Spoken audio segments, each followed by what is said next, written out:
Hello students and welcome back to our YouTube channel Vidyam. मैं हूं Anshita Jindal, a graduate from Shriram college of commerce, New Delhi. And आज इस video में मैं आपको करवाने वाली हूं क्लास 11th की बिजनेस स्टडीज का चैप्टर नंबर 4, जो कि हमारा बिजनेस सर्विसेज के बारे में रहने वाला है। काफी ज्यादा लंबा चैप्टर है, काफी ज्यादा बड़ा चैप्टर है, तो 3 4 5 में इस चैप्टर को हम कवर करेंगे, पर बहुत आराम से हर चीज बहुत डिटेल में मैं समझाने वाली हूँ। ठीक है, सो बेटा please note down that every Monday Wednesday and Friday 4 बजे आपको हमारे चैनल पे मिलेगी अकाउंट्स की वीडियो, एंड 7 बजे आपको मिलने वाले इकोनॉमिक्स या फिर बिजनेस स्टडीज की वीडियो हमारे चैनल पे। सो जल्दी से जाके चैनल को लाइक कर दो, शेयर कर दो, सब्सक्राइब कर दो। कमेंट सेक्शन में कोई भी डाउट्स है, कुछ भी आप पूछ सकते हो। नीचे आपको टेलीग्राम का लिंक मिल जाएगा जिस पर ये सारे के सारे नोट्स अवेलेबल हो जाएंगे। प्लेलिस्ट का सबका लिंक मिल जाएगा, अकाउंट्स की, इको की, बिजनेस की पूरी प्लेलिस्ट मैं नीचे जो है डिस्क्रिप्शन में डाल दूंगी। आप वहां से जाके कोई भी सब्जेक्ट, कोई भी चैप्टर, कोई भी टॉपिक देख सकते हो। तो अगर हमारा कंटेंट अच्छा लगे, please like, share and subscribe to our channel. तो शुरू करते हैं हमारे चैप्टर नंबर 4 को, जो चैप्टर हमारा बिजनेस सर्विसेज के बारे में रहने वाला है। ठीक है, इससे पहले हम पहले 3 चैप्टर्स ऑलरेडी कर चुके हैं, आप प्लेलिस्ट से जाके वो भी चेक कर सकते हो। तो सबसे पहले इंट्रोडक्शन से स्टार्ट करते हैं कि बिजनेस सर्विसेज होती क्या है। So business services are those services which are used by business enterprises for the production और sale of goods and services. कहते हैं कि वैसे तो सर्विसेज बहुत सारी होती है, ठीक है, जो हम जैसे फॉर एग्जांपल मैं आपको पढ़ा रही हूँ, ये भी एक सर्विस है। एक डॉक्टर आपको ट्रीट कर रहा है, वो भी एक सर्विस है। एक सीए है, एक लॉयर है, वो सब आपको अपनी सर्विसेज दे रहे हैं। लेकिन जब ये सर्विसेज एक बिजनेसमैन लेता है अपने बिजनेस को चलाने के लिए, तो उन्हीं सर्विसेज का नाम बिजनेस सर्विसेज रख दिया जाता है। फॉर एग्जांपल, अगर बैंक आपको फाइनल कस्टमर को सर्विस दे रहा है तो वो सर्विस है। पर अगर बैंक किसी बिजनेस का खाता अपने बैंक में खोलता है और किसी बिजनेस को अपने बैंक के अकाउंट की सारी सर्विसेज प्रोवाइड करता है, तो उसको हम बिजनेस सर्विसेज बोल रहे हैं। एक बिजनेसमैन जब भी अपना सामान इधर से उधर लेके जाता है, ट्रांसपोर्टेशन की सर्विस यूज करता है। एक बिजनेसमैन इंश्योरेंस की सर्विस यूज करता है, वेयर हाउसिंग की सर्विसेज यूज करता है, कम्युनिकेशन की सर्विसेज यूज करता है। तो ऐसे कोई भी सर्विस है जो कि एक बिजनेसमैन को मदद करती है अपने बिजनेस को चलाने में, अपने सामान को प्रोड्यूस करने में, सामान को सेल करने में, उन सभी सर्विसेज को हम बिजनेस सर्विसेज बोलते हैं। ठीक है जी। अब देखो, गुड्स और सर्विसेज में क्या फर्क होता है। तो हमें सबको बेसिक पता है कि जो गुड्स है वो टेंजिबल होते हैं, वो मुझे दिख सकती हैं, मैं उनको स्टोर करके रख सकती हूँ, मैं उनको अपने नाम पे ट्रांसफर करवा सकती हूँ। पर जो सर्विसेज है वो मुझे दिखती नहीं है, मैं सिर्फ उसको फील कर सकती हूँ कि कुछ तो समझ आ रहा है, दिमाग में जा रहा है कि मैम कुछ समझा रही है। यू कैन नॉट सी कि मैं तुम्हें पढ़ा रही हूँ, यू कैन फील कि हाँ मैम कुछ बोल रही है, वो मुझे समझ आ रहा है, मेरे दिमाग में जा रहा है। तो सर्विसेज इंटेंजिबल होते हैं, देख नहीं सकते, इसको मैं स्टोर भी करके नहीं रख सकती। आप अपने में स्टोर करके नहीं रख सकते हो। अगर लैपटॉप खरीदा, लैपटॉप आपके पास आप रख सकते हो संभाल के, ठीक है, लेकिन सर्विसेज को आप संभाल के स्टोर करके नहीं रख सकते हो। लैपटॉप आप अपने नाम पे खरीदोगे, आपके नाम पे कोई चीज ट्रांसफर हो जाएगी, पर सर्विसेज में ऐसा कुछ नहीं होता कि कोई चीज आपके नाम पे ट्रांसफर हो रही है। ठीक है ना, लैपटॉप बनाया कितने टाइम पहले हो, बेचा बाद में जा सकता है, पर जो सर्विसेज है जैसे ही बनाई जाती है साथ के साथ वो कंज्यूम करनी पड़ती है। मतलब मैं अभी सुना रही हूँ आपको, अभी सुन के अभी समझना पड़ता है। ठीक है, तो वहां पे प्रोड्यूसर एंड कंज्यूमर साथ में होते हैं जो सर्विसेज होती है। ठीक है, गुड्स के केस में ऐसा नहीं होता है। गुड्स को आप एक जगह से दूसरी जगह लेके जा सकते हो, ट्रांसफर कर सकते हो, सर्विसेज को ट्रांसफर नहीं कर सकते हो। तो ये कुछ एक मेजर डिफरेंसेस होते हैं गुड्स और सर्विसेज के बीच में। तो देखो, गुड्स क्या है, फिजिकल है, टेंजिबल चीजें हैं, ठीक है, जो कि हम टच कर सकते हैं, which are capable of being delivered to the purchaser. वो ट्रांसफर हो सकते हैं, डिलीवर हो सकते हैं परचेजर के नाम पे। ठीक है, ओनरशिप उसकी ट्रांसफर हो सकती है from the seller to the purchaser. ठीक है ना,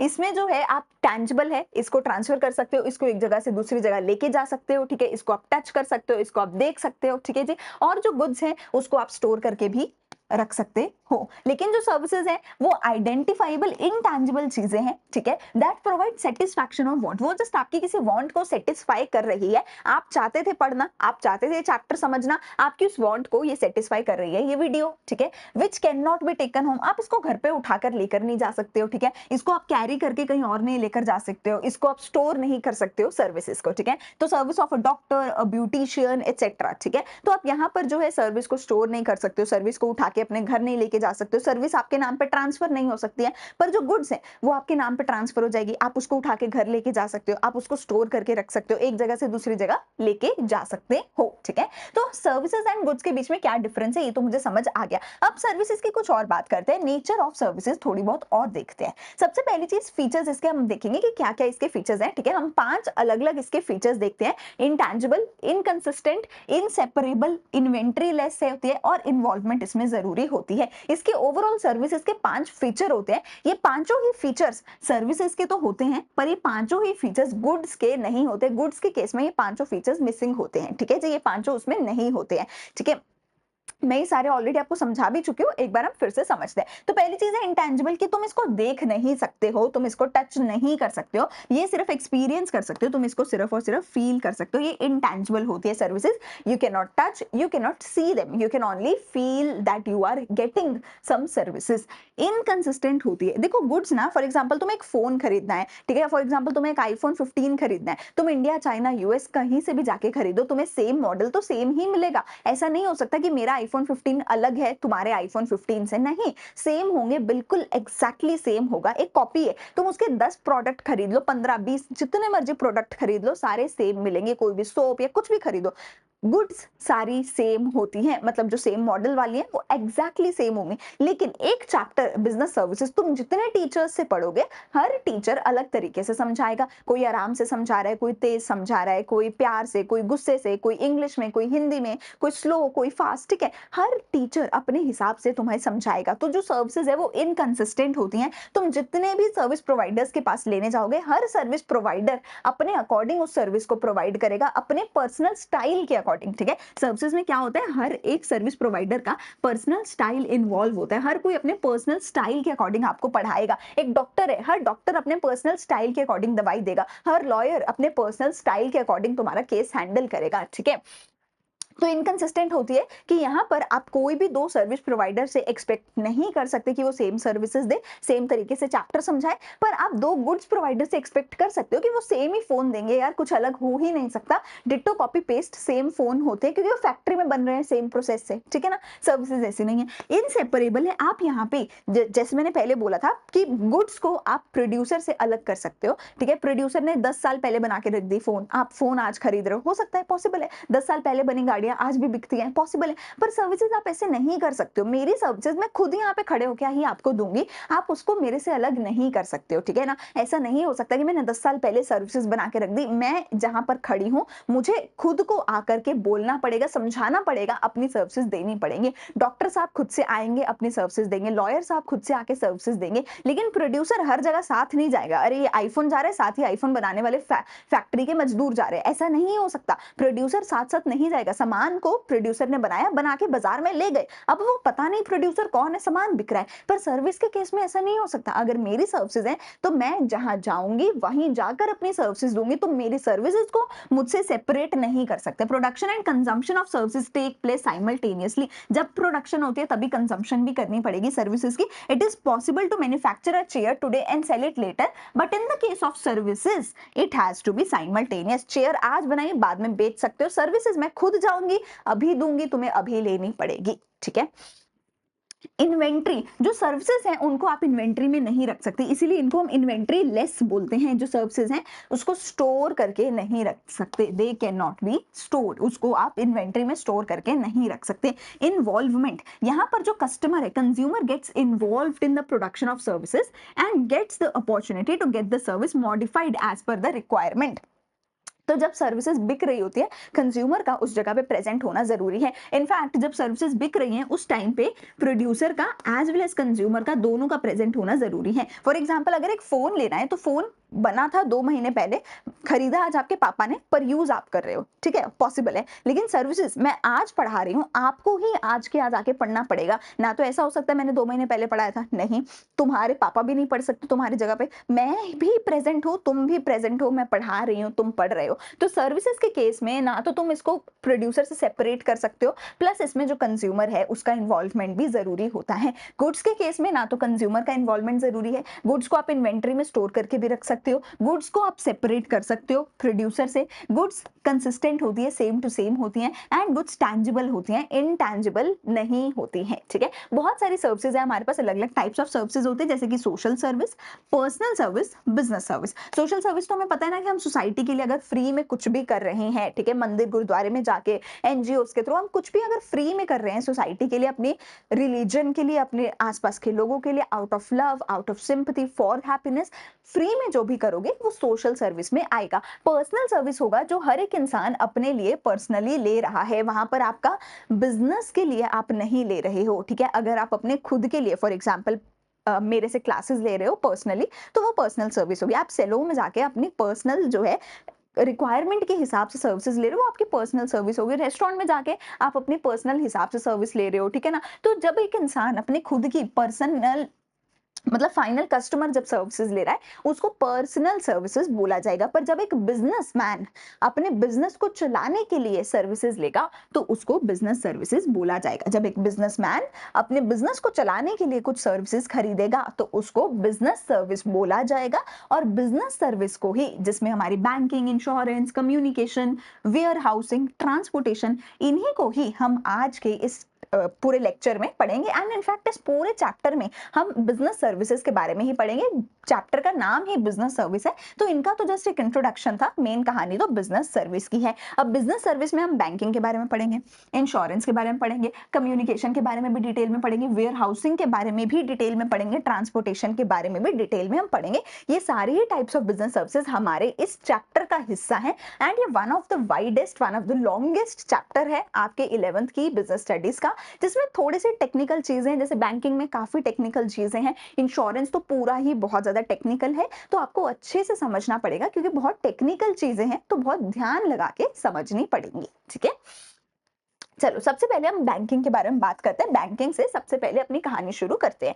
तो बैंक क्या होता है? देखो, बैंक का ना एक मेजर काम क्या होता है। देखो, बैंक ना मेजरली एक इंटरमीडिएरी की तरह एक्ट करता है। बैंक क्या करता है? मेजरली एक इंटरमीडिएरी की तरह एक्ट करता है। मतलब क्या हुआ, ये बैंक है मेरा, बैंक क्या है? बीच का बंदर है। इंटरमीडिएरी का मतलब बीच का बंदर, ठीक है। बीच का बंदर हम खेलते होते थे ना गेम बचपन में, तो बैंक एक बीच का बंदर है। देखो होता क्या है, बहुत सारे लोग हैं जिनके पास बहुत अमीर हैं, बहुत सारा पैसा है, ठीक है, दे हैव एक्सेस मनी। ये ऐसे लोग हैं जिनके पास बहुत सारा एक्सेस मनी अपने पास पड़ा है। ये अपने फालतू पैसे का क्या करें? ये कहते हैं मेरे पास तो बहुत सारा पैसा है, मुझे कहीं ना कहीं जाके बैंक पैसे को डिपॉजिट करना है, ताकि इस पैसे की एक तो सेफ्टी भी बनी रहे, प्लस इस पैसे के बदले में मुझे कुछ ना कुछ इंटरेस्ट भी आता रहे, तो मैं अपने पैसे को कहीं जाके डिपॉजिट करवा दूं। तो ये अपने पैसे को कहाँ जाके डिपॉजिट करवाते हैं? बैंक में जाके डिपॉजिट कराते हैं। ऑन दी अदर हैंड कुछ ऐसे लोग हैं जिनके पास बिल्कुल पैसा नहीं है, जिनके पास बिल्कुल पैसा नहीं है। ये जो लोग हैं they are in need of money. ये लोग बैंक के पास जाते हैं और बैंक को कहते हैं कि भैया क्या तुम मुझे प्लीज लोन दे सकते हो, can you please give me loan. तो बैंक क्या करेगा? इनको लोन दे देगा। तो हो क्या रहा है, बैंक के पास खुद के पास कोई पैसा है नहीं है, बैंक के पास खुद के पास कोई पैसा है नहीं है। बैंक ने क्या किया, इन लोगों को ट्रस्ट में लिया और बोला तुम मुझे अपना पैसा दे दो, मैं तुम्हारे पैसे को सेफ भी रखूंगा और तुम्हें तुम्हारे पैसे के बदले में इंटरेस्ट भी देता रहूंगा। तो जिनके पास बहुत सारा पैसा था उन लोगों ने अपना सारा पैसा उठा के बैंक को दे दिया। बैंक क्या करेगा इस पैसे का? घर घर थोड़ी खेलेगा। बैंक क्या करेगा इस पैसे से? बैंक इस पैसे से लोन दे देगा, उन नीडी लोगों को लोन दे देगा जिनको लोन की जरूरत है, ताकि वो अपना खर्चा कर सके, ताकि वो अपना बिजनेस चला सके। यूजुअली ये लोग जो लोन ले रहे होते हैं, जिनको पैसे की जरूरत होती है, यूजुअली ये कौन लोग होते हैं? ये लोग बिजनेसमैन लोग होते हैं, ठीक है। क्योंकि कोई भी ना ऐसा नहीं होता है कि अपने घर का खर्चा चलाने के लिए लोन ले रहे हैं, यूजुअली इतना नहीं होता। लोग घर का खर्चा करते ही उतना है जितनी उनकी इनकम है। तो यूजुअली लोन कौन लेते हैं? बिजनेसमैन लोग लेते हैं, या फिर हम गाड़ी, एसी वगैरह के लिए लोन लेते हैं। बट मोस्टली बिजनेसमैन लोग अपना बिजनेस चलाने के लिए लोन लेते हैं। अब बैंक क्या करेगा? बैंक क्या करेगा इस सबके बीच में? इन लोग को बोलेगा ठीक है मैं तुम्हें लोन दे देता हूं, पर मैं तुमसे लोन के बदले में 8% का रेट ऑफ इंटरेस्ट लेने वाला हूं। 8% का रेट ऑफ इंटरेस्ट लेने वाला हूं। अब इनके पास तो कोई ऑप्शन नहीं है, पैसा चाहिए तो रेट ऑफ इंटरेस्ट तो देना पड़ेगा ना, फ्री में कोई लोन थोड़ी देता है। तो इन्होंने बोला okay I will give you 8% rate of interest. Bank क्या करेगा? इसमें से थोड़ा सा रेट ऑफ इंटरेस्ट इनको दे देगा। इन्होंने फ्री में थोड़ी पैसा डिपॉजिट कराए, तो बैंक इनको बोलेगा I will give you 5% rate of interest. तो 8% आया, 5% गया, बीच में कितना बचा? 8 - 5। तो जो 3% बीच में बचा, वो रेट ऑफ इंटरेस्ट वाला जो 3% बीच में बचा, ये जो 3% है ये क्या है? प्रॉफिट है। किसका प्रॉफिट है? बैंक का। तो ये 3% से बैंक क्या कर रहा है, अपना घर चला रहा है, बैंक का प्रॉफिट हो रहा है, ठीक है। तो समझ आ रही है क्या हो रहा है। देखो इस इंसान को ढूंढना नहीं पड़ा। ये कहता था मुझे पैसा कहीं डिपॉजिट करना है, ये कहता था मुझे पैसा चाहिए। अगर बैंक नहीं होता तो इन दोनों को बाजार में जाके ढूंढना पड़ता, कोई लोन दे दो, कोई लोन दे दो, कोई मेरे को इंटरेस्ट दे दो, है ना। अब बैंक की वजह से क्या हुआ, इनको आपस में एक दूसरे को ढूंढना नहीं पड़ा। बैंक बीच का बंदर बन के आया, कहता है तू मुझे पैसा दे, मैं तेरे को दे देता हूँ, तू मुझे इंटरेस्ट दे, मैं तेरे को दे देता हूँ, बीच में मैं थोड़ा सा अपना प्रॉफिट कमा लूंगा। तो ये होता है बैंक, ठीक है। एंड मेनली बैंक काम यही करता है। बाकी जितने भी काम करता है बैंक, वो सारे तो सेकेंडरी है। प्राइमरीली बैंक दो ही काम करता है, इधर से डिपॉजिट लेने का और इधर लोन देने का। प्राइमरीली बैंक के दो ही काम होते हैं। बाकी लॉकर की फैसिलिटी देना और ये देना वो देना, वो सब एक्स्ट्रा है, ठीक है। वो सब एक्स्ट्रा है, वो सब नहीं भी होगा तो भी बैंक चल जाएगा, बट अगर ये नहीं होगा तो बैंक नहीं चलेगा। समझ रहे हो, अगर एक बैंक लॉकर ना दे या कुछ और ना दे तो भी बैंक चल जाएगा। पर एक बैंक का, किसी भी बैंक का प्राइमरी पर्पस क्या होता है, इधर से डिपॉजिट लेना और इधर इन लोगों को लोन देना। ये किसी भी बैंक का प्राइमरी पर्पस होता है। आई होप तुम्हें ये सारी चीज अच्छे से क्लियर हो गई होगी, ठीक है। सो देखो, bank means a company accepting deposit. वो क्या करता है, पैसे का डिपॉजिट लेता है पब्लिक से, ठीक है। एंड ये पैसा क्या होता है, रीपेएबल ऑन डिमांड होता है एंड विड्रॉएबल बाय चेक होता है। अब ये जो पैसा पब्लिक ने दिया है, अब ये जो पैसा देखो इधर से पब्लिक ने दिया है बैंक को, बैंक ने तो इसलिए लिया था ताकि बैंक लोन दे सके, लेकिन ये जो पैसा है जनता वापस भी तो मांगेगी ना। जनता ने हमेशा हमेशा के लिए थोड़ी दे दिया कि लो भैया मेरा पैसा, बस इंटरेस्ट देते रहो, नहीं। जनता को जरूरत पड़ सकती है ना कभी अपने पैसे की। तो जनता का जब दिल करेगा, ये लोग का जब दिल करेगा, ये तब जाएंगे बैंक में और बोलेंगे मुझे मेरा पैसा वापस दो। इनका जब दिल करेगा ये जाके बैंक से पैसा निकलवा सकते हैं। इसी को क्या बोला जाता है, इसी को यहाँ पे हम बोल रहे हैं रीपेबल ऑन डिमांड। जैसे ही लोग आके डिमांड करेंगे, मैंने पैसा डिपॉजिट कराया था, मुझे मेरा पैसा वापस करो, बैंक को उसी क्षण पैसे वापस करने पड़ेंगे। इसी को रीपेबल ऑन डिमांड बोला गया है। बैंक ये पैसा लेता क्यों है, लेंडिंग या फिर इन्वेस्टमेंट के पर्पज से बैंक इनसे डिपॉजिट लेता है। अब टाइप्स ऑफ बैंक क्या होता है, कमर्शियल बैंक, ठीक है। सबसे पहले चीज, जो सबसे पहले टाइप ऑफ बैंक मेरे पास होता है, कमर्शियल बैंक होते हैं। और हम सिर्फ कमर्शियल बैंक की ही इस चैप्टर में बात करेंगे। कमर्शियल बैंक का मतलब होता है वो सारे बैंक जो हमारे देश की आम जनता, जनरल पब्लिक के साथ ट्रेड कर रहे हैं। यानी कि आपका अकाउंट, मेरा अकाउंट, हम सबका अकाउंट जिस बैंक में है, वो सारे बैंक्स को कमर्शियल बैंक बोला जाता है। कमर्शियल बैंक ऐसे बैंक होते हैं जो देश की जनरल पब्लिक के साथ, देश की आम जनता के साथ डीलिंग करते हैं, ठीक है जी। इनके अलावा और कोई बैंक्स देश की आम जनता के साथ डीलिंग नहीं करते। फॉर एग्जांपल तुम सबको पता होगा, हमारे देश का एक सेंट्रल बैंक है, reserve bank of India, RBI. RBI आम जनता के साथ डीलिंग नहीं करता। आप और मैं जाके आरबीआई में अपना अकाउंट नहीं खुलवा सकते। हम लोग सिर्फ और सिर्फ कमर्शियल बैंक्स में जाके अपना अकाउंट खुलवा सकते हैं। हाँ, अब ये कमर्शियल बैंक कोई भी हो सकता है जिसमें भी आपका है, फिर चाहे वो एसबीआई है, चाहे वो आईसीआईसीआई है, चाहे वो आईडीबीआई है, चाहे वो एचडीएफसी बैंक है, चाहे वो एक्सिस बैंक है, so on and so fourth. बहुत लंबी लिस्ट है बैंक्स की, ठीक है। पंजाब नेशनल बैंक है, ये वो बहुत सारे बैंक्स हैं। ये सारे ही बैंक्स में हम जाके अपना अकाउंट खुलवा सकते हैं। इन सभी बैंक्स में जाके हम लोन ले सकते हैं, लॉकर खुलवा सकते हैं, कोई भी फैसिलिटी ले सकते हैं। ये सारे ही बैंक्स हमारे देश की आम जनता के साथ डीलिंग करते हैं। तो ये सभी बैंक्स को, इनमें से हर एक बैंक को क्या बोला जाता है, कमर्शियल बैंक बोला जाता है, ठीक है। A commercial bank is that financial institution which accept deposit from the public, जो पब्लिक से डिपॉजिट लेती है एंड पब्लिक को लोन देती है कंजम्पशन या इन्वेस्टमेंट के पर्पस के लिए, ठीक है। या तो एक बिजनेसमैन लोन लेगा इन्वेस्टमेंट के लिए, या फिर लोग अपने घर गाड़ी खरीदने के लिए लोन लेंगे कंजम्पशन के लिए, ठीक है। तो पब्लिक से लोन लेना, पब्लिक से पैसा लेना और पब्लिक को लोन देना, ये काम कौन करता है, कमर्शियल बैंक करता है। ये जो बैंक है इंटरेस्ट पे करते हैं डिपॉजिट्स के ऊपर, जो मैंने बताया, और उससे ज्यादा इंटरेस्ट चार्ज करते हैं लोन के ऊपर। जैसे मैंने बोला 5% पे करेंगे, 8% लोन वालों से ले लेंगे एंड इसके बीच में वो क्या कर लेंगे, अपना खुद का प्रॉफिट बना लेंगे, ठीक है। They are governed by the Indian banking regulation act 1949। ये इससे गवर्न होते हैं, ठीक है जी। Types of commercial bank, commercial bank सरकारी हो सकते हैं, प्राइवेट हो सकते हैं, फॉरेन हो सकते हैं, या तो सरकारी हैं, सरकार ने ओन कर रखे जैसे कि अपना एसबीआई, पीएनबी, ठीक है, या फिर प्राइवेट हो सकते हैं IDBI, ICI, HDFC, axis bank, private sector ने ओन कर रखे हैं, या फिर फॉरेन बैंक हो सकते हैं कि दूसरे देश के बैंक है हमारे देश में, उन्होंने एक ब्रांच खोल रखी है, तो ये फॉरेन बैंक हो सकते हैं जो हमारे देश में स्टार्ट नहीं हो रखे हैं, ठीक है, जैसे कि अपना city bank, standard chartered bank, ठीक है, डाउशे बैंक, कुछ एक ऐसे फॉरेन बैंक्स होते हैं। फंक्शंस ऑफ कमर्शियल बैंक, ये कमर्शियल बैंक्स करते क्या हैं? जैसे मैंने तुम्हें ऑलरेडी बताया है, ठीक है बेटा, कि कोई भी बैंक मेजरली दो कामों के लिए खुलता है, इधर से डिपॉजिट लेने के लिए, इधर लोन देने के लिए। ये दो काम हर एक बैंक का सबसे प्राइमरी फंक्शन होता है। अगर कोई बैंक ये दोनों काम नहीं करेगा तो उसका बैंक नहीं चल पाएगा। इसके अलावा जितने भी एक्स्ट्रा काम है, जैसे कि लॉक कर देना, ये देना, वो सब ना करे बैंक तो भी चल जाएगा उसका घर, बट वो सब कुछ करता है बैंक ताकि वो एक्स्ट्रा पैसे कमा सके। पर प्राइमरीली सबसे मेन फंक्शन क्या होता है? Accepting of deposit and lending, giving loans, ठीक है, लेंडिंग ऑफ मनी, ठीक है, ये दो प्राइमरी फंक्शन होते हैं, डिपॉजिट्स को एक्सेप्ट करना एंड लोन देना, ये दो मेजर फंक्शन होते हैं। इसके अलावा और भी होते हैं, जैसे कि चेक की फैसिलिटी, कि तुम चेक लगाओगे, चेक लगाकर जो है अपना पैसा बैंक से निकाल सकते हो। पर सबसे मेजर क्या होता है कि बैंक जो है पैसे का डिपॉजिट एक्सेप्ट करता है कस्टमर से, it is considered as a borrower of money. इसका मतलब है जो बैंक है ऐसे केस में वो कस्टमर से पैसा बोरो कर रहा है, और क्योंकि वो पैसा बोरो कर रहा है तो वो कस्टमर को कुछ अमाउंट जो है इंटरेस्ट का पे करता है जब भी वो डिपॉजिट करता है कस्टमर अपना पैसा बैंक में, ठीक है। दूसरी चीज क्या है कि कमर्शियल बैंक जो है लोन देता है, ठीक है, लोन्स एंड एडवांसेस देता है। जो भी डिपॉजिट में कमर्शियल बैंक के पास पैसा आया, उस डिपॉजिट में से बैंक लोन देता है। इस लोन के ऊपर क्या करता है बैंक? इनसे इंटरेस्ट चार्ज करता है, और मोटा इंटरेस्ट चार्ज करता है। Then is check.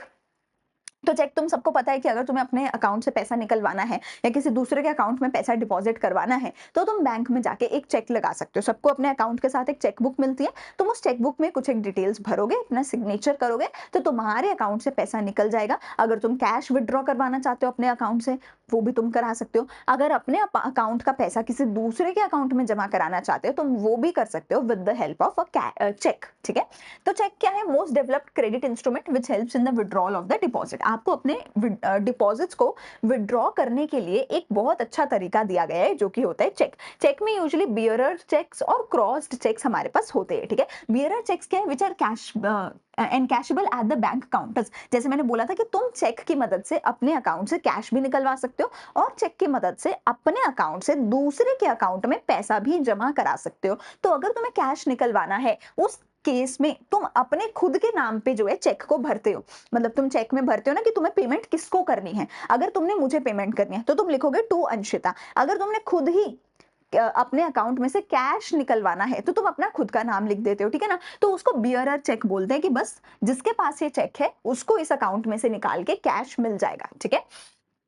दूसरा होता है crossed cheque which are deposited in payee's account, जो कि किसी दूसरे के अकाउंट में जाकर आपका पैसा जमा हो जाए, उस केस में आप क्रॉस्ड चेक का यूज करते हो, ठीक है। फिर आता है remittances of fund. Remittances of fund का मतलब होता है कि जब भी आपको एक अकाउंट से दूसरे अकाउंट में पैसा जमा कराना है, फिर चाहे वो इंडिया में है चाहे वो अब्रॉड है, ठीक है, तो आप रेमिटेंस ऑफ फंड का काम भी बैंक आपके लिए करता है, आपकी मदद करता है कि आप किसी दूसरे के अकाउंट में पैसा जमा करवा सकते हो, अपने अकाउंट में से निकलवा के बहुत इजीली बैंक आपके लिए करके देता है। Commercial bank provides the facility of transfer of fund. Remittance का मतलब तो ट्रांसफर ऑफ फंड्स हो गया, ठीक है जी। From one place to another, एक जगह से दूसरी जगह, चाहे आप कश्मीर में बैठ के कन्याकुमारी में पैसा भेज रहे हो, भेज सकते हो बैंक के थ्रू, ठीक है।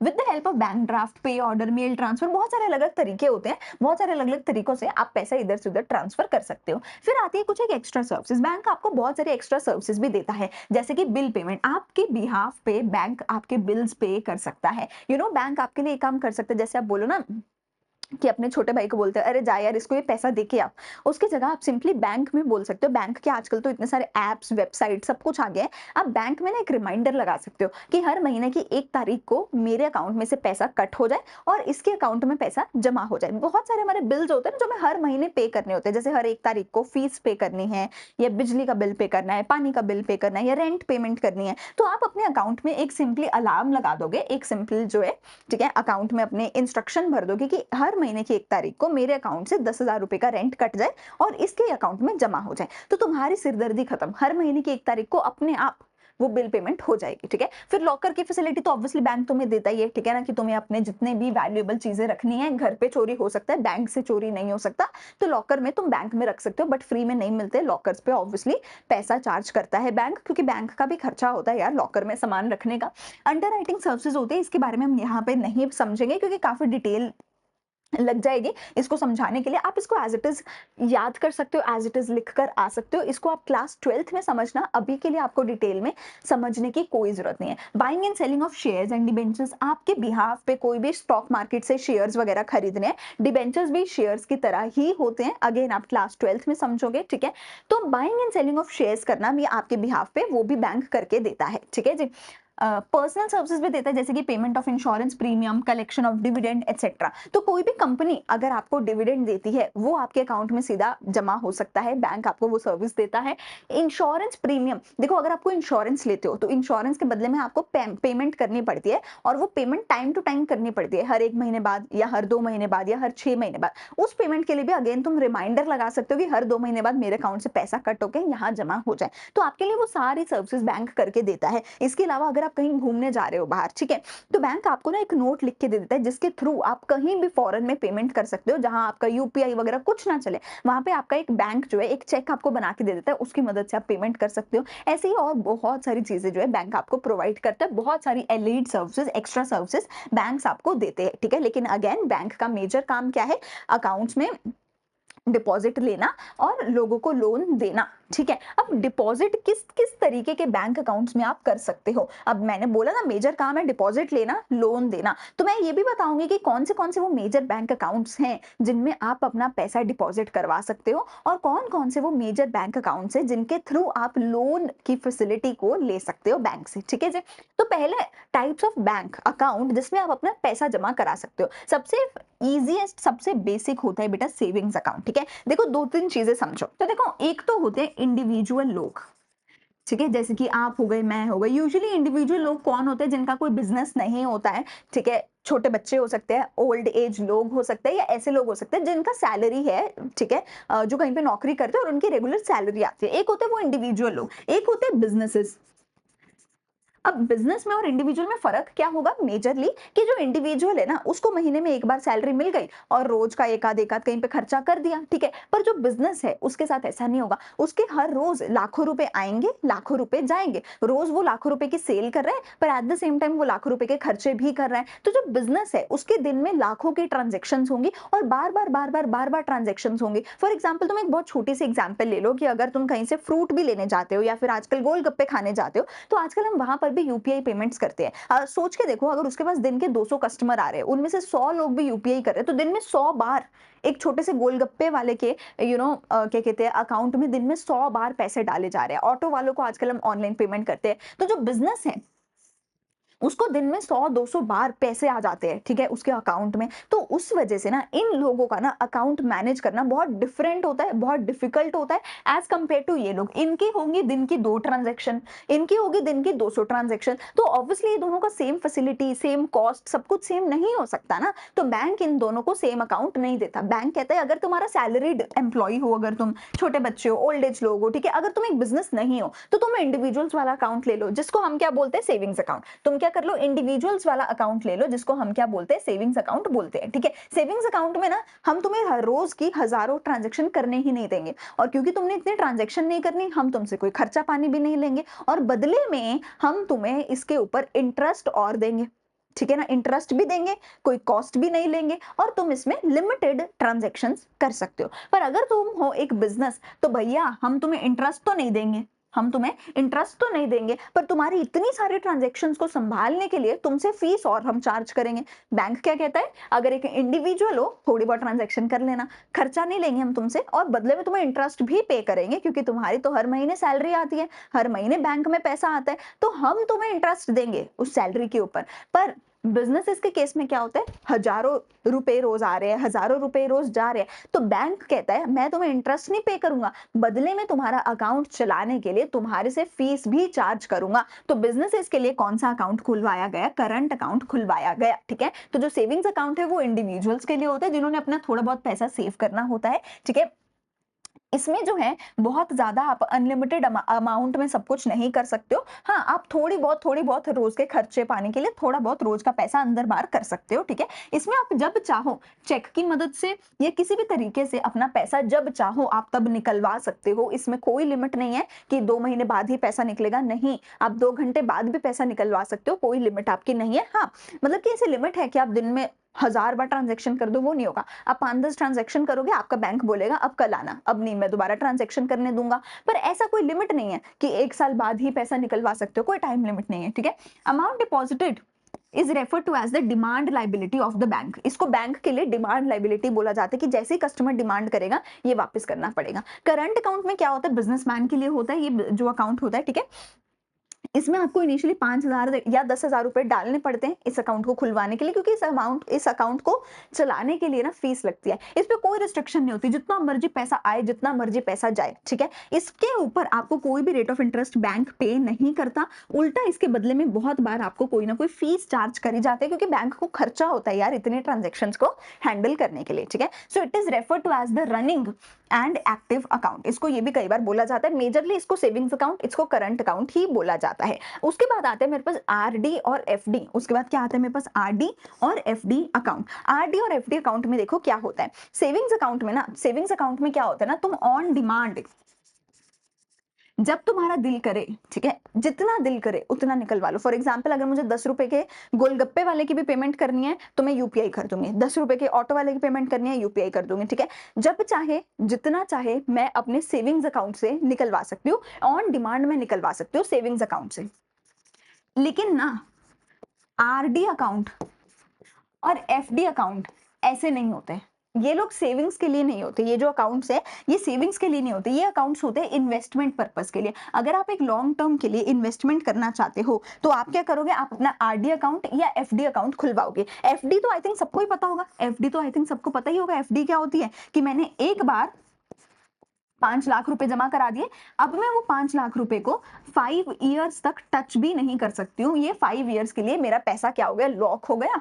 5 इयर्स के लिए मेरा पैसा क्या हो गया, लॉक हो गया। पर 5 साल के बाद जब मुझे मेरा पैसा मिलेगा तो वो एक हायर रेट ऑफ इंटरेस्ट के साथ मिलेगा, वो एक हायर रेट ऑफ इंटरेस्ट के साथ मिलेगा। हायर रेट ऑफ इंटरेस्ट का मतलब कि जो बैंक है वो यूजुअली जो सेविंग्स अकाउंट है, सेविंग्स अकाउंट जो है, ठीक है, सेविंग्स अकाउंट पे बैंक यूजुअली देता है 3 से 4% का रेट ऑफ इंटरेस्ट, या कई बार इससे भी कम देता है। और जो एफडी अकाउंट है, क्योंकि इसमें तो आप 5 साल के लिए पैसा लॉक करके रख रहे हो, तो इसमें बैंक क्या करते हैं, यूजुअली आपको 7 से 8% का भी जो है रेट ऑफ इंटरेस्ट पे करते हैं। तो यहाँ पे आपको almost double rate of interest पे किया जाता है सेविंग्स अकाउंट के कंपेरिजन में, विच इज वाई जिनको लॉन्ग टर्म के लिए इन्वेस्टमेंट करना होता है, जिनको एक हायर रेट ऑफ इंटरेस्ट कमाना होता है, तो वो एफडी में अपना पैसा लॉक करवा के रख देते हैं, ठीक है? तो एफडी में आपने अपना पैसा लॉक करके रख दिया 5 साल के लिए और एक हायर रेट ऑफ इंटरेस्ट आपको मिला। अब अगर किसी के पास ऐसे नहीं है कि 5 लाख रुपए नहीं है कि लो भैया 5 लाख रुपए लॉक करके रख दो, जिसके पास ऐसा नहीं है वो क्या करेगा, क्या वो इन्वेस्ट ही ना करे, वो कहाँ जाए, तो वो जाएगा आरडी अकाउंट के पास। वो कहाँ जाएगा, वो जाएगा आरडी अकाउंट के पास, रेकरिंग डिपॉजिट अकाउंट के पास। आरडी अकाउंट को आप लिंक करवाते हो अपने सेविंग्स अकाउंट के साथ, इसको आप लिंक करवाते हो सेविंग्स अकाउंट के साथ। अब देखो हर महीने फॉर एग्जांपल तुम्हारे बैंक में तुम्हारी सैलरी आएगी 1 लाख रुपए, हर महीने तुम्हारे अकाउंट में सैलरी आएगी 1 लाख रुपए। तुम कहते हो यार मैं ना एक बार में 5 लाख रुपए तो नहीं डाल सकता एफडी में, मैं ना एक काम करता हूँ, मेरी हर महीने की सैलरी में से ना एक fix amount, for example 1 lakh salary आएगी, मैं उसमें से हर महीने 50,000 रुपए इन्वेस्ट करने को तैयार हूँ। मैं हर महीने 50,000 रुपए इन्वेस्ट कर सकता हूँ, एक बार में 5 लाख नहीं कर सकता, हर महीने थोड़ा थोड़ा 50,000 इन्वेस्ट करूंगा। तो हर महीने जैसे ही सेविंग्स में 1 लाख रुपए आएंगे, मतलब एक सर्टेन डेट को तुम्हारे यहां से पैसा कट हो जाएगा और यहाँ पे आरडी अकाउंट में जाके पैसा जमा हो जाएगा। इसीलिए इसको बोला गया है रेकरिंग डिपॉजिट। रिकर मतलब बार बार इसमें पैसा जमा होगा, हर महीने इसमें पैसा जमा होगा। एंड अगेन क्योंकि तुम यहाँ पे इन्वेस्टमेंट पर्पज से पैसा जमा करा रहे हो तो यहाँ पर भी हायर इंटरेस्ट मिलता है। जैसे अगर यहाँ पे 2-3% का मिलता है, एफडी पे 7-8% का मिलता है, क्योंकि वहां तो तुम सीधा ही परमानेंट लॉक कर रहे हो। यहाँ पर तुम्हें करीब 5-6% का मिल जाता होगा, क्योंकि ये एफडी जितना भी नहीं है कि तुमने परमानेंट लॉक कर दिया और सेविंग्स अकाउंट की तरह भी नहीं है स्कैन किया पेमेंट कर दिया, नहीं, स्कैन करके पेमेंट नहीं कर सकते, लॉक तो इसमें भी हो रहा है। पर हर महीने थोड़ा जा रहा है, एक साथ 5 लाख रुपए नहीं जा रहा। तो आरडी पे सेविंग्स अकाउंट से ज्यादा इंटरेस्ट मिलता है और एफडी से थोड़ा कम इंटरेस्ट मिलता है। इसमें हर महीने सेविंग से कुछ कुछ पैसा काट के तुम इन्वेस्ट करते रहते हो, ठीक है। तो देखो क्या है, in such account recurring deposit में क्या होता है, account holder is required to deposit a specified sum of money every month, कुछ पैसा हर महीने तुम जो है डिपॉजिट करते हो। They are also termed as cumulative time deposit, इसको क्यूमुलेटिव टाइम डिपॉजिट भी बोला जाता है। पीरियड ऑफ अकाउंट में रेंज फ्रॉम 12 महीने से 10 साल, ठीक है, कोई भी टाइम पीरियड हो सकता है। एफडी अकाउंट क्या होता है कि आप एक लमसम अमाउंट एक ही बार में डिपॉजिट कर देते हो एक स्पेसिफाइड टाइम पीरियड के लिए, जिसके पहले आप जो है उस पैसे को विड्रॉ नहीं करवा सकते हो। Repayable after the expiry of the fixed period, जब ये पीरियड एक्सपायर हो जाएगा उसके बाद ही आप जो है उसको रीपेमेंट के लिए निकलवा सकते हो, तब तक आप उसको नहीं निकलवा सकते। FD are also called time deposit और लॉन्ग टर्म डिपॉजिट, इसको हम टाइम डिपॉजिट भी एफडी अकाउंट को बोलते हैं। लास्ट मेरे पास यहाँ पे आता है multiple option deposit account. Last मेरे पास क्या आता है, multiple option deposit account. Multiple option deposit account क्या होता है, देखो ये मल्टीपल ऑप्शन है, मतलब तुम एक से ज्यादा टाइप्स ऑफ अकाउंट एक ही अकाउंट के अंदर खुलवा रहे हो, एक ही अकाउंट में एक से ज्यादा टाइप ऑफ अकाउंट खुलवा रहे हो, इसीलिए तो मल्टीपल ऑप्शन हो गया। देखो it is a combination of savings account and FD account, आपके एफडी अकाउंट और सेविंग्स अकाउंट का जो है कॉम्बिनेशन है ये, ठीक है। Depositor can enjoy the liquidity of savings account and rate of interest of the FD account, कहते हैं आप सेविंग्स अकाउंट की तरह ही जब चाहो पैसा निकलवा भी सकते हो और एफडी अकाउंट की तरह ही आपको एक हायर रेट ऑफ इंटरेस्ट 6-7% वाला वो भी मिल जाएगा। तो इस अकाउंट में जो डिपॉजिटर है वो स्टैंडिंग इंस्ट्रक्शन देता है अपने बैंक को to convert the balance in savings account into a fixed account deposit account if it crosses a given threshold limit. तो देखो इसमें हो क्या रहा है, ऐसे फ्री में थोड़ी ना मल्टीपल ऑप्शन डिपॉजिट अकाउंट खुलवाने देंगे। इसमें क्या होता है, तुम ये बोल देते हो कि भैया मेरे अकाउंट में ना पैसे पड़े हैं, मेरे से तो संभलते नहीं है, तो एक काम कर, जैसे ही मेरे अकाउंट का जो बैलेंस है वो 1 लाख रुपए के ऊपर जाएगा, तो 1 लाख रुपए के ऊपर जितना भी गया वो सारा 1 लाख रुपए के ऊपर वाला सारे का सारा पैसा तो उठा के उसको एफडी में जमा कर दियो। समझ रहे हो, अगर मेरे बैंक अकाउंट में आज 10,000 रुपए हैं, मैंने इसको एक लिमिट बोल दी कि जैसे ही मेरा पैसा 1 लाख रुपए के ऊपर जाएगा, तो लेट्स से मेरा पैसा हो गया 1,50,000, ठीक है, 1,50,000 हो गया, तो ये एक्स्ट्रा वाले जो 50,000 है मैं अपने अकाउंट को इंस्ट्रक्शन दे दूंगी कि एक्स्ट्रा वाले जो 50,000 है जैसे ही ये आए मेरे अकाउंट में साथ के साथ तो इसको उठा के एफडी अकाउंट में डाल दिया कर। जैसे ही पैसा एफडी अकाउंट में गया उस पे हायर इंटरेस्ट आने लग गया, पर ये जो 1 लाख रुपए पड़े हैं ये लिक्विड है, सेविंग्स अकाउंट की तरह ही, जब चाहो मैं इसको निकलवा सकती हूँ। तो मेरा कुछ पैसा एफडी में भी जाता जा रहा है और कुछ पैसा सेविंग्स अकाउंट की तरह खुला भी पड़ा है, जब चाहो मैं निकलवा भी सकती हूँ। तो मल्टीपल ऑप्शन डिपॉजिट अकाउंट हो गया कि थोड़ा थोड़ा सेव भी होता जा रहा है और थोड़ा थोड़ा ऐसे मेरे पास ओपन भी पड़ा है कि जब चाहो मैं निकलवा के यूज भी कर सकती हूँ, ठीक है। तो सेविंग्स अकाउंट हो गया इंडिविजुअल्स का, करंट अकाउंट हो गया बिजनेसमैन का, रेकरिंग डिपॉजिट अकाउंट हो गया हर महीने कुछ पैसा डिपॉजिट होता रहेगा, एफडी अकाउंट हो गया कि जिसमें एक बार में लॉन्ग टर्म के लिए पैसा डाल दिया, मल्टीपल ऑप्शन डिपॉजिट अकाउंट हो गया कि जिसमें एक लिमिट के ऊपर अगर तुम्हारा बैंक बैलेंस गया तो उसके ऊपर वाला सारा पैसा उठा के एफडी में डाल दिया जाएगा और उसके नीचे वाला सारा पैसा तुम यूज कर सकते हो कहीं भी पेमेंट करने के लिए। ये हो गए सारे ही अलग अलग टाइप्स ऑफ बैंक अकाउंट्स। तो अभी आज के वीडियो को हम यहीं पे करते हैं खत्म। इसके आगे का पार्ट हम अगले पार्ट से स्टार्ट करने वाले हैं जहाँ पे हम लेंडिंग्स के बारे में, फिर इंश्योरेंस, सभी चीजों के बारे में पढ़ेंगे। अगर वीडियो अच्छी लगे so please like, share and subscribe to our channel. हर एक प्लेलिस्ट का लिंक आपको नीचे मिल जाएगा, वहां से प्लेलिस्ट से जाके अकाउंट्स, इको, बिजनेस तीनों के पूरा सिलेबस आप देख सकते हो। कोई भी चैप्टर कुछ भी देखना है तो आप वहां पे देख सकते हो। And every Monday, Wednesday, Friday 4 बजे अकाउंट्स की वीडियो देखने आ जाया करो, 7 बजे इको बीएसटी की वीडियो देखने आ जाया करो, अलार्म लगा लो, ठीक है। हम मिलते हैं अगली वीडियो में। Thank you, bye bye.